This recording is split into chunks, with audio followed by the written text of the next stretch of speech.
मेरे सभी पूर्वजों को मेरा सादर प्रणाम। ओम श्री गणेश देवताय नमः। ओम श्री कुल देवताय नमः। ओम श्री गुरु देवताय नमः। ओम सर्वश्री इष्ट देवताय नमो नमः। शिव शरण दोस्तों, मैं हूँ कड़प्पा, फिर से आपके सामने हाजिर हूँ। मेरे धर्म कर्म चरण में आप सभी का स्वागत है दोस्तों। दोस्तों, पंचांग आज का अभी आपके सामने प्रस्तुत करने जा रहा हूँ।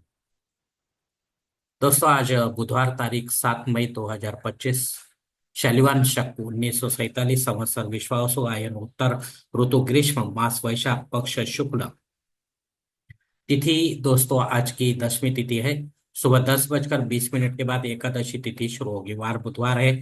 नक्षत्र दोस्तों पूर्वा फाल्गुनी नक्षत्र है। शाम 6:17 के बाद 6:17 के बाद उत्तरा फाल्गुनी नक्षत्र शुरू होगा। योग दोस्तों व्याघात योग है। मध्य रात्रि 1:05 के बाद हर्षण योग शुरू होगा। करण दोस्तों गरज करण है। सुबह 10:20 के बाद वनिज करण शुरू होगा। और रात 11:22 के बाद विष्टिकरण शुरू होगा दोस्तों। दोस्तों, प्रमुख ग्रहों की राशि स्थिति सुबह 5:30 बजे कुछ इस तरह होगी। सूरज मेष राशि में होगा, चांद सिंह राशि में, गुरु वृषभ राशि में और शनिदेव मीन राशि में होंगे। मुंबई विभाग में सूरज का आगमन और निगमन कुछ इस तरह होगा। आगमन जो है सुबह 6:09 पर होगा और निगमन जो है शाम 7:02 पर होगा।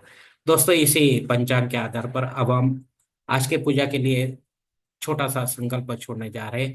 तब आप आपके दाहिने हाथ के हथेली पर थोड़ा सा जल, थोड़े अक्षर, एक फूल या फूल की पंखुड़ी दे दोस्तों। और ये संकल्प जो है बोलना शुरू कर दे दोस्तों।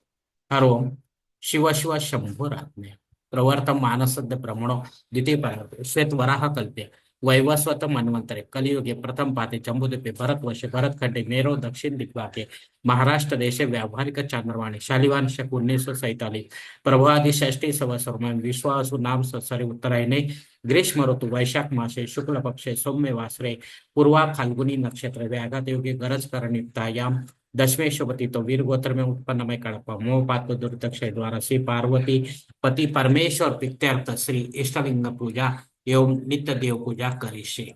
दोस्तों, यहीं पर ये संकल्प जो है खत्म हो चुका है। अब आपके दाहिने हाथ के तिल पर जो संकल्प का पानी है वो सामने वाली थाली में छोड़ दो दोस्तों। दोस्तों, इस संकल्प की काल मर्यादा सुबह 10:20 तक है। इस समय के बाद भी अगर आपको किसी धार्मिक विधि की संपन्नता के लिए संकल्प छोड़ना है तो कृपा करके आप ऊपर के बदले हुए पंचांग का सहारा लेकर नया संकल्प तैयार करें। और उस संकल्प में आप जो करने जा रहे हैं धार्मिक विधि उसका उल्लेख अवश्य करें। तब जाकर आपकी ये धार्मिक सेवा संबंधित देवताओं तक पहुंचेगी और उनका आशीर्वाद आप तक पहुंच जाएगा। आपका जीवन और भी सुखमय बन जाएगा दोस्तों। दोस्तों, अब मुहूर्त विभाग में देखते हैं। इसमें धार्मिक विधि और उनके मुहूर्त काल कुछ इस प्रकार दिए गए हैं। सबसे पहले सगाई के लिए मुहूर्त दिया गया है तारीख 8, 9, 10, 13, 16, 20, 23 और 24। गोद भराई के लिए मुहूर्त दिया गया है तारीख 9, 13, 14 और 16। नामकरण करने के लिए मुहूर्त दिया गया है तारीख 9, 10, 14 और 24। मुंडन करने के लिए मुहूर्त दिया गया है तारीख 9 और 14। गृह प्रवेश करने के लिए मुहूर्त दिया गया है तारीख 8, 9, 10, 14, 23 और 24। मुहूर्त के दूसरे भाग में देखते हैं दोस्तों। जनेऊ संस्कार के लिए मुहूर्त दिया गया है तारीख 7 और 14। शादी ब्याह करने के लिए मुहूर्त दिया गया है तारीख 7, 8, 9, 10, 13, 14, 16, 17, 20, 23 और 24। वास्तु शांति करने के लिए मुहूर्त दिया गया है तारीख 8, 9, 10, 14, 23 और 24। भूमि पूजन तथा पाय भरने के लिए मुहूर्त दिया गया है तारीख 7, 17 और 22। देव मूर्ति की प्राण प्रतिष्ठा करने के लिए मुहूर्त दिया गया है तारीख 8, 9, 14 और 23। दोस्तों, इसमें आप सभी देव मूर्ति की प्राण प्रतिष्ठा कर सकते हैं, सभी देवी देवताओं की। लेकिन प्राण प्रतिष्ठा होने के बाद आपका कर्तव्य होता है कि उस मूर्ति पर आपको अभिषेक लेना जरूरी होता है संबंधित देवताओं का। वरना ऐसी प्राण प्रतिष्ठित मूर्ति भी खंडित मानी जाती है और उसका विसर्जन करना पड़ता है दोस्तों, चाहे घर पर हो या मंदिर में हो दोस्तों। दोस्तों, ऊपर दिए गए कुछ मुहूर्तों की तारीखों में समय की पाबंदी हो सकती है। इसे जानने के लिए कृपा करके आप मुझे कमेंट्स बॉक्स में पूछे या कोई अच्छे से पुरोहित से संपर्क करें या पंचांग धारक से। तब जाकर आप अपने जन्म कुंडली के हिसाब से आपके लिए कोई अच्छा सा मुहूर्त चुने ताकि आपकी विधि में कोई बाधा ना आए और विधि का पूरा पूरा फल आपको प्राप्त हो दोस्तों। और अगर ऐसा मुहूर्त आपको नहीं मिल रहा है तो आप खुद होके या पंडित के माध्यम से नया कोई मुहूर्त निर्माण करने की कोशिश ना करो, क्योंकि वो मुहूर्त मुहूर्त नहीं होगा तो उसका आपको कुछ भी फायदा नहीं होगा दोस्तों। दोस्तों, अब पंचांग में दी गई और कुछ महत्वपूर्ण जो जानकारी होती है वो अब हम देखेंगे। पंचांग शुभ दिन नहीं है दोस्तों। दिन विशेष में एकादशी श्राद्ध कर्म है दोस्तों। ये एकादशी श्राद्ध अगर आपके माता या पिता इस तिथि पर गुजर गए हैं तो उनके नाम से आपको पिंडदान युक्त ऐसा श्राद्ध कर्म करना जरूरी है। चाहे घर पर करे या तीर्थ क्षेत्र में करे, लेकिन पंडित के माध्यम से करे, विधिवत करे और अपराह्न काल में करे।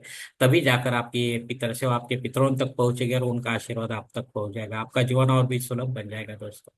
दोस्तों रात 11:22 के बाद भद्रा योग शुरू हो रहा है।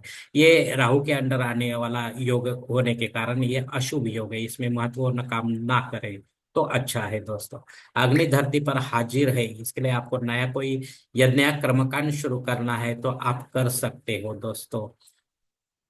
लेकिन आगे जाकर वो भी बंद हो जाएगा तो आपको दोष लग सकता है दोस्तों। राहु काल दोपहर 12 बजे से लेकर 1:30 बजे तक है। इस 1.5 घंटे के काल में राहु अत्यंत प्रभावी होने के कारण आपके कामों को वो बनने नहीं देता, बिगाड़ देता है। इसके लिए आपको महत्वपूर्ण काम इस काल में नहीं करना है दोस्तों। धन्यवाद दोस्तों। आज का ये पंचांग संबंधी वीडियो मैं यहीं पर खत्म करता हूँ। अगर आप मेरे विचारों से सहमत है तो कृपा करके मेरा धर्म कर्म चैनल सब्सक्राइब करो, लाइक करो, आपके मित्र परिवार के साथ शेयर करो और कमेंट्स बॉक्स में आप अपना राय जरूर दें दोस्तों। और मेरा अगला वीडियो आप तक पहुंचने के लिए बेल बटन को अवश्य दबाएं। धन्यवाद दोस्तों। हमारी अगली मुलाकात होने तक आप खुश रहे, आनंदी रहे और प्रसन्न रहे। हरिओम शिव शंभो महादेव।